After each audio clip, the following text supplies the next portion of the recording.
Bienvenidos a Preparando el Certamen 1 de Cálculo Integral de la Universidad del Desarrollo. En esta oportunidad trabajaremos el primer teorema fundamental. Para ello, necesitamos recordar los teoremas. El primer teorema fundamental del cálculo establece que si f es una función que pertenece al conjunto de las funciones continuas en el intervalo cerrado AB y para cada x en el intervalo cerrado AB se define la función f grande que va del intervalo AB a los números reales, tal que f grande en x es la integral entre a y x de la función f pequeña evaluada en t. Entonces, necesariamente, la función f grande es una antiderivada de la función f pequeña, es decir, que la f grande derivada en x da la f evaluada en x, es decir, es la función en el integrando evaluada en x, esto ocurriendo para todo x que pertenezca al intervalo abierto a b. Es decir, podemos resaltar que la derivada de la integral no es más que la función integrando evaluado en el extremo superior del intervalo. De la misma manera, podemos dar una versión generalizada del mismo teorema, que dice que si ahora la función f grande se escribe como la integral entre a y ya no x, sino una función h de x de la función f pequeña en t, entonces f grande derivada en x sería el integrando, que es la función f pequeña, evaluada en el extremo superior del intervalo, que ahora es la función h de x, y a eso lo debemos multiplicar por la derivada de esa función. Nuevamente, podemos rescatar que la derivada del integral es el integrando evaluado en el extremo superior de la integral, pero ahora multiplicada por la derivada interna. Es decir, lo que estamos aplicando es la regla de la cadena. En cualquier caso, nos referiremos a estos teoremas como TFC1, que es teorema o primer teorema fundamental del cálculo. Para el segundo teorema fundamental del cálculo, rescatamos que si ahora f es una función que pertenece al conjunto de las funciones continuas en el intervalo cerrado AB y f grande es una antiderivada de la función f pequeña, es decir, la f grande prima es la f pequeña en x para todo elemento x que pertenezca al intervalo abierto AB, entonces podemos afirmar que la integral entre a y b de la función f pequeña no es más que su antiderivada evaluada entre x igual a y x igual b. O lo que es lo mismo, es la función antiderivada evaluada en el extremo superior menos la evaluación en el extremo inferior. A este teorema nos referiremos en adelante como el teorema fundamental del cálculo 2. Con estos resultados pasamos a resolver nuestro primer ejercicio. Debemos determinar la función real continua f que verifique la ecuación que vamos a denotar por 1 para todo x mayor o igual que 1 y a en los reales. Debemos calcular adicionalmente el valor de a que satisface dicha ecuación. Entonces, si derivamos a ambos lados de la ecuación 1 con respecto a x, obtendremos que la derivada con respecto a x del lado izquierdo, 2x cuadrado, sería exactamente igual a la derivada con respecto a x del lado derecho, que es a más la integral entre 1 y 2x de la función raíz cuadrada de 1 más la función f de t al cuadrado.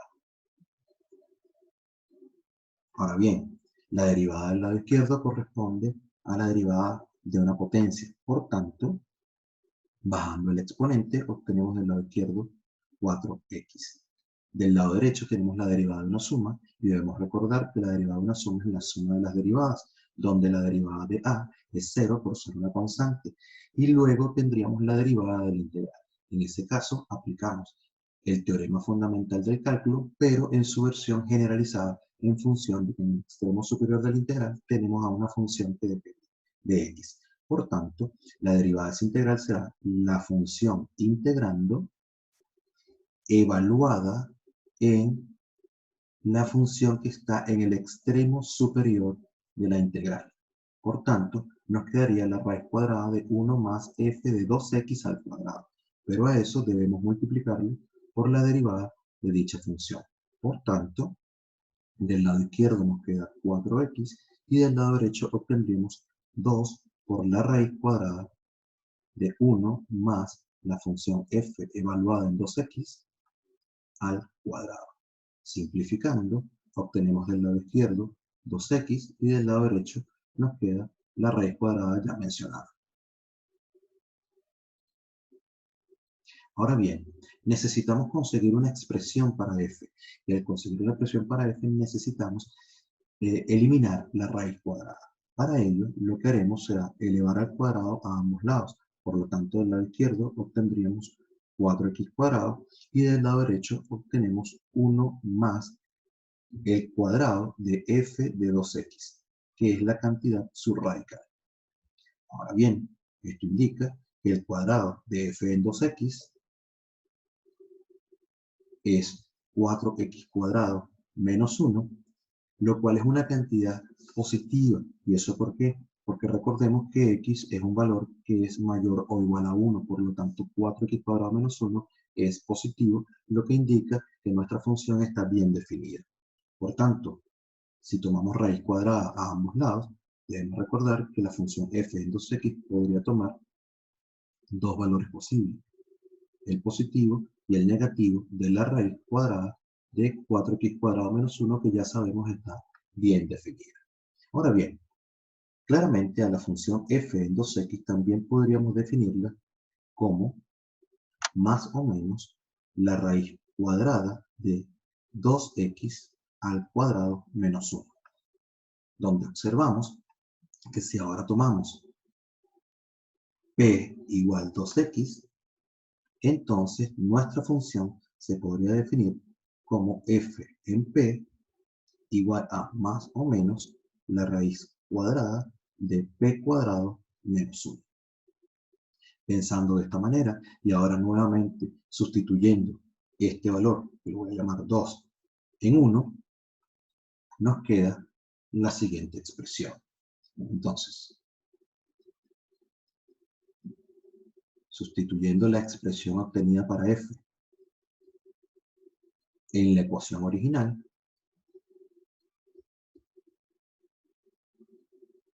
nos queda que del lado izquierdo, recordemos, es 2x cuadrado, ¿sí? Y del lado derecho obtenemos a más la integral entre 1 y 2x de la función raíz cuadrada de 1 más la función f que obtuvimos, ¿sí? Que es más o menos la raíz cuadrada de, necesitamos esa f evaluada en t, o sea que si sustituimos p por t, nos quedaría t cuadrado menos 1. Recordemos que esto está al cuadrado diferencial t, lo que nos lleva a tener a más la integral entre 1 y 2x de la raíz cuadrada de 1 más el cuadrado de más o menos la raíz cuadrada nos proporciona la cantidad subradical que es t cuadrado menos 1, que además está bien definida porque recordemos que t es mayor que 1. Sí. Eliminando, simplificando el término algebraico, obtenemos raíz cuadrada de t cuadrado, que claramente es t en virtud de que t es mayor o igual a 1. Por lo tanto, 2x cuadrado es lo mismo que a más la integral entre 1 y 2x de t por el diferencial de t. Usando la regla de la potencia para resolver esta integral, obtenemos que del lado derecho nos da t cuadrado sobre 2 evaluado desde t igual 1 hasta t igual 2x. Usando el segundo teorema fundamental del cálculo, nos queda la siguiente expresión. A más 2x elevado al cuadrado es 4x cuadrado. Y a eso debo dividirlo entre 2 menos la evaluación de la función en el extremo inferior. Por lo tanto, obtenemos un medio. ¿Sí? haciendo las simplificaciones de rigor, nos queda que 2x cuadrado del lado izquierdo debe ser igual a más 2x cuadrado del lado derecho menos un medio.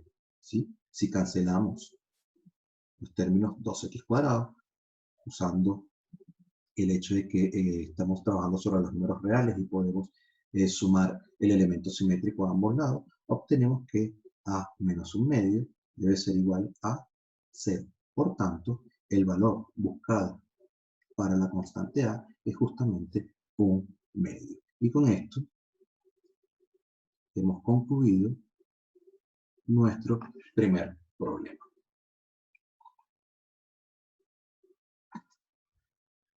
Ahora consideraremos a la función f grande como la integral entre 1 y x cuadrado de una función f pequeña, donde la f pequeña se define mediante la integral entre e y t de 1 menos el logaritmo natural de s sobre s diferencial s. Entonces debemos calcular f' en e. Pero para calcular f' en e es necesario conocer a la derivada de la función f grande en cualquier x. Por lo tanto, necesitamos conocer f' en x. Y para obtener f' en x, lo lógico es usar el primer teorema fundamental del cálculo. Entonces, en virtud del primer teorema fundamental del cálculo, obtenemos que la derivada de la función f grande evaluada en x no va a ser más que la función que está en el integrando, que es la f pequeña, evaluada en el extremo superior de la integral, multiplicado a su vez por la derivada de esa función, que en nuestro caso ahora es la función x cuadrado. Por tanto, podemos afirmar que la derivada de la función f grande es exactamente 2x por la función f pequeña evaluada en x cuadrado. Ahora bien, si tomamos x igual e, entonces obtendremos el valor que buscamos, que es f' grande prima, evaluada en e, lo que nos lleva a tener 2 por e multiplicado por f evaluado en e cuadrado. Ahora, este valor de f en e cuadrado, ¿cómo lo podemos calcular? Básicamente usando la definición de la función f pequeña. Es decir, esto nos lleva a tener 2e por f evaluado en e cuadrado es lo mismo que tener la integral entre e y e cuadrado de 1 menos el logaritmo natural de s sobre s diferencial s. Lo que nos permite, usando la linealidad de la integral, obtener que esa integral se puede separar como la integral entre e y e cuadrado del diferencial de s sobre s menos la integral entre e y e cuadrado del logaritmo natural de s sobre s. La primera integral es claramente directa, porque al integrar lo que obtenemos es justamente el logaritmo natural de s evaluado desde s igual e hasta s igual e cuadrado. Para la segunda integral vamos a intentar una sustitución. ¿Cuál sustitución? Vamos a considerar u igual logaritmo natural de s. Entonces el diferencial de u sería el diferencial de s sobre s. ¿Sí? Por tanto, nuestra integral nos va a quedar de la forma u por el diferencial de u. Ahora, esta integral es definida y por tanto, si aplicamos el teorema de sustitución para integrales definidas, obtenemos lo siguiente. Si x tomaba el valor de e, entonces u toma el valor del logaritmo de e, pero el logaritmo natural de e es 1. Ese justamente es nuestro límite inferior. Ahora bien, si x antes tomaba el valor e cuadrado, entonces u ahora tomaría el valor del logaritmo natural de e cuadrado. Pero aplicando propiedades del logaritmo, recordemos que esto es 2 veces el logaritmo de e, y el logaritmo natural de e es 1. Por lo tanto, nuestro límite superior se convierte en 2. De donde el valor esperado es 2e que multiplica a. Evaluando el primer logaritmo en e cuadrado, obtenemos 2, que fue el valor que acabamos de obtener, menos el logaritmo natural evaluado en e, nos da 1, menos el valor de la integral, que la integral de u es u cuadrado sobre 2, usando la regla de la potencia, evaluado desde u igual 1 hasta u igual 2. Por tanto, nos queda 2e que multiplica a 2 menos 1, que es 1, menos la evaluación de 2 en el cuadrado. Nos queda 2 al cuadrado, que es 4, sobre 2, nos da 2. Menos, en el teorema fundamental del cálculo, pero recordemos que tenemos un menos antepuesto, por lo que nos queda más 1 medio, que es la evaluación que resulta de valor u igual 1. 1 menos 2 es menos 1, más 1 medio, menos 1 más 1 medio es menos 1 medio. Por lo tanto, la respuesta obtenida es menos 1 medio por 2e.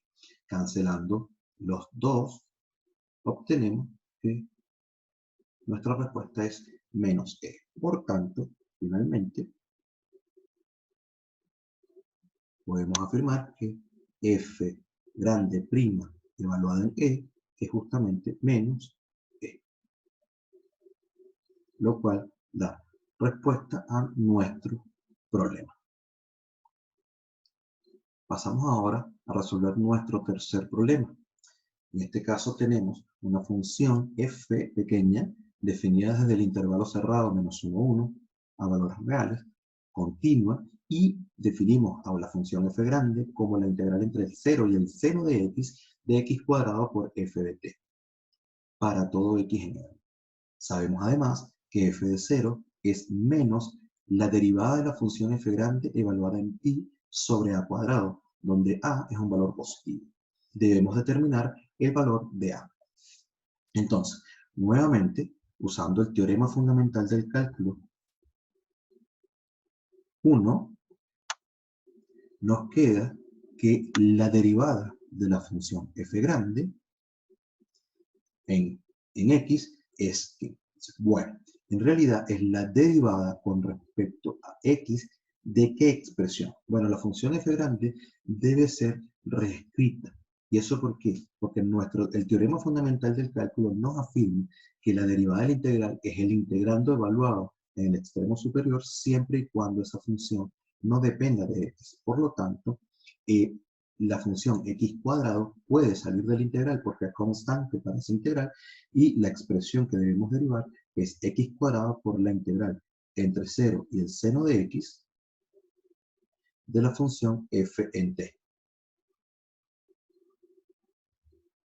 De donde obtenemos la derivada de un producto, que nos da el primero derivado, que es 2x, por el segundo sin derivar, que es la integral entre 0 y el seno de x de la función f en t,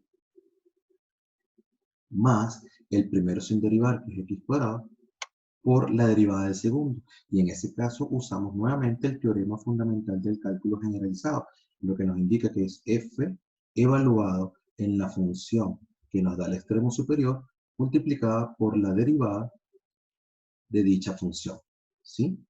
Es decir, acá colocamos seno de x y seno de x, que justamente representa al extremo superior de la integral. Por tanto, simplificando, obtenemos que la derivada de la función f grande evaluada en x no va a ser más que 2x por la integral entre 0 y el seno de x de la función f pequeña evaluada en t, más x cuadrado multiplicado por f evaluado en seno de x por el coseno de x, que es la derivada del seno. Ahora bien, necesitamos saber quién es f grande prima en pi para poder usar el dato que nos ha proporcionado el problema. Entonces, f grande prima en pi es exactamente igual a 2pi por la integral entre 0 y el seno de pi Recuerden que debemos evaluar pi donde va la x, más pi cuadrado por f del seno de pi multiplicado por el coseno en pi. Recordemos que la función seno evaluada en pi es 0 y el coseno evaluado en pi es menos 1. Por lo tanto, el límite superior de la integral es 0. Recordemos también un resultado importante de integrales definidas, y es que la integral entre a y a de una cierta función f en x siempre es 0. Es decir, la integral sobre un mismo punto siempre es 0. Por tanto, nuestra primera integral, la evaluación de f grande prima en pi, es 0, y eso nos indica entonces que f grande prima en pi es exactamente menos pi cuadrado por f evaluada en 0. Ahora bien, nosotros sabemos, ¿sí?, del dato inicial que f grande prima en pi es exactamente menos a cuadrado por f en 0. ¿De dónde obtenemos ese valor? De hacer un simple despeje en el dato que nos dieron al comienzo. Por tanto, f grande prima en pi obtiene esos dos valores y podemos pasar a resolver la siguiente ecuación. Es decir, obtenemos que menos pi cuadrado por f en 0 es exactamente lo mismo que menos a cuadrado por f en 0. Como estamos trabajando sobre los números reales, evidentemente esta ecuación implica que menos pi cuadrado debe ser menos a cuadrado, de donde obtenemos que a cuadrado es pi.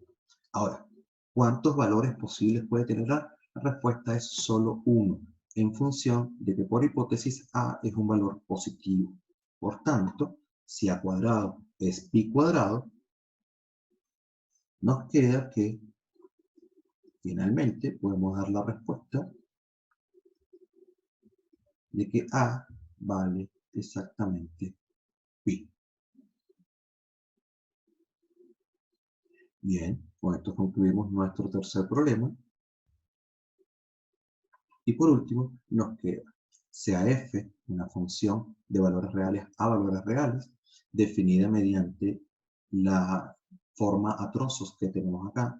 Dice f de x es 1 sobre x por la integral entre 0 y 3x menos x al cubo de e a la coseno de t, siempre que x sea distinto de 0, y será 3e siempre que x sea 0.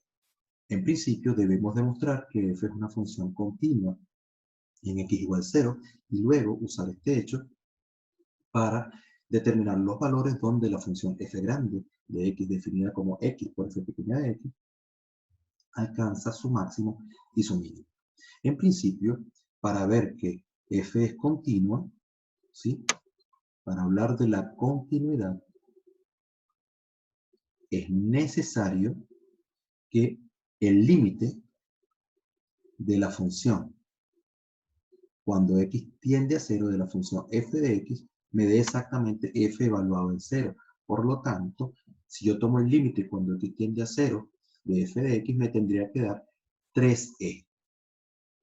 Ahora, como x tiende a 0, no es igual a 0. Y como no es igual a 0, la definición de la función que le corresponde es justamente 1 sobre x por la integral entre 0 y 3x menos x al cubo de e a la coseno de t diferencial t.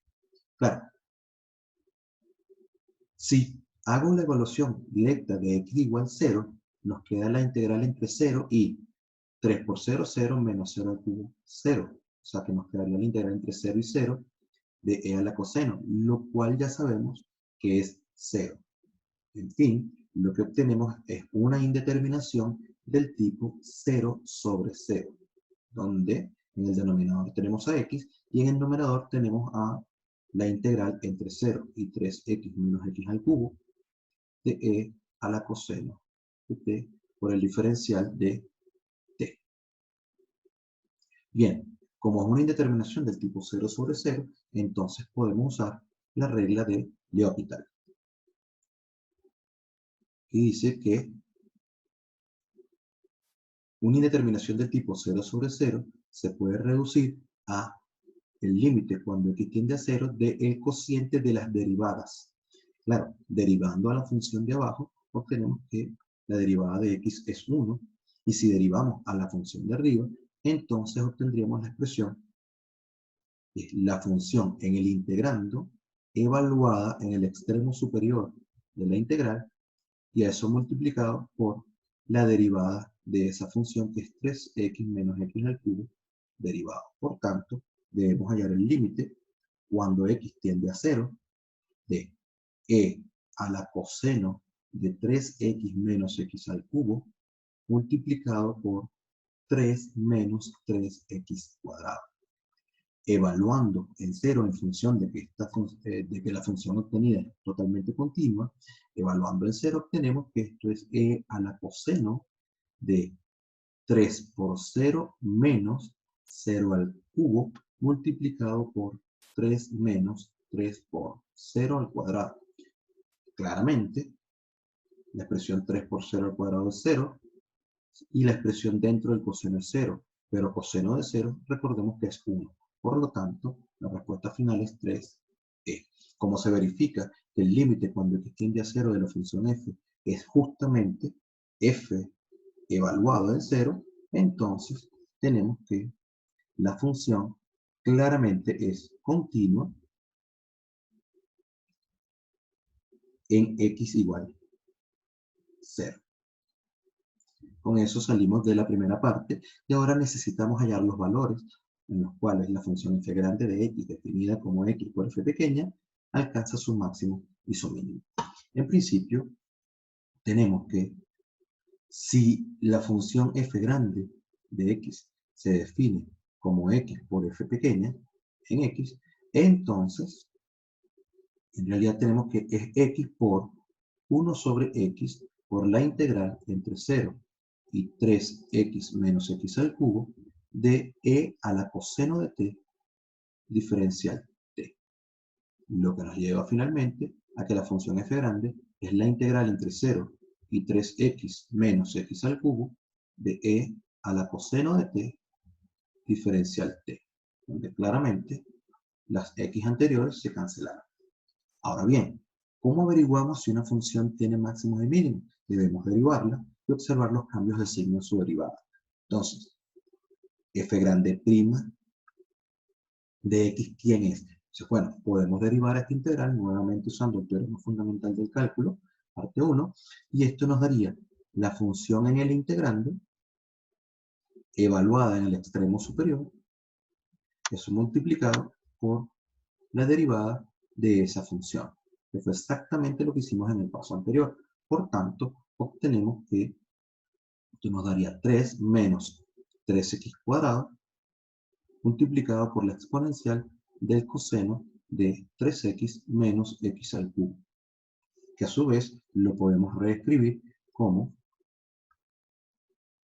3 que multiplica a 1 menos x cuadrado por la exponencial del coseno de 3x menos x al cubo. Ahora bien, necesitamos igualar esta función a 0 para saber dónde posiblemente se alcanzan los valores extremos. Observemos que f grande prima es 0 si y solo si se anula 1 menos x cuadrado. ¿Y eso por qué? Porque recordemos que las funciones exponenciales son siempre positivas, ¿de acuerdo? Por lo tanto, un producto se hace 0 si al menos uno de ellos es 0. Entonces, lo único que quedaría corresponder es que 1 menos x cuadrado sea 0. Claro, pero 1 menos x cuadrado es 0 si y solo si 1 menos x por 1 más x, factorizando usando la diferencia de cuadrado, es 0. Lo que nos indicaría que esto ocurre si y solo si o x es 1 o x es menos 1. y estos son los dos posibles valores donde alcanzamos valores extremos. Ahora bien, ¿en qué valor se alcanza el máximo y en qué valor se alcanza el mínimo? Para ello vamos a hacer un estudio del signo de la primera derivada. Podemos observar rápidamente que si este es eje Y y este es eje X, entonces el signo de la primera derivada está netamente determinado por la parábola 1 menos x cuadrado. Pero 1 menos x cuadrado es una curva que más o menos tiene el siguiente comportamiento donde ella se hace 0 en el valor menos 1 y en el valor 1. Son las raíces de la función. Por tanto, podemos garantizar que antes de menos 1, esa curva es negativa y por lo tanto la derivada es negativa. Entre menos 1 y 1, la derivada es positiva y después de 1, la derivada es negativa. Si escribimos eso de una manera más o menos organizada, podemos darnos cuenta que desde menos infinito hasta menos 1,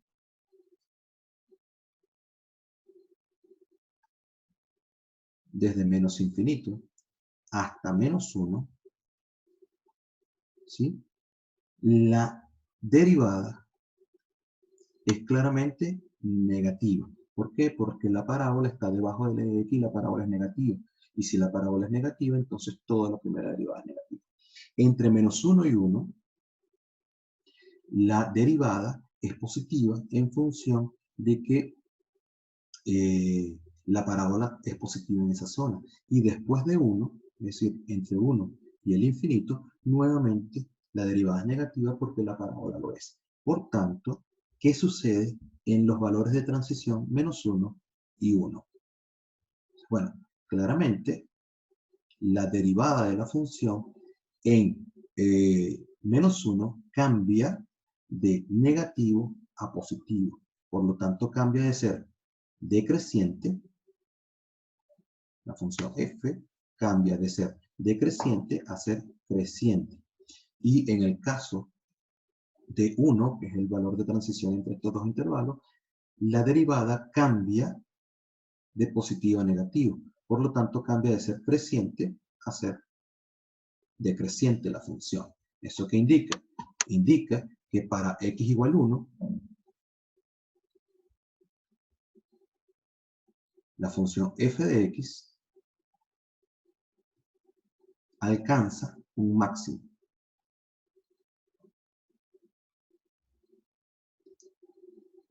Por pasar en ese punto de ser creciente a ser decreciente.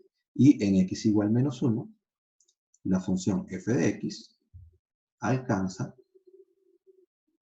un valor mínimo en términos de que en ese valor la función pasa de ser decreciente a ser creciente. Por tanto, ya hemos dado los valores necesarios para que la función f de x definida como x por la f pequeña alcance su máximo y su mínimo. Con esto terminamos el video del primer teorema fundamental del cálculo.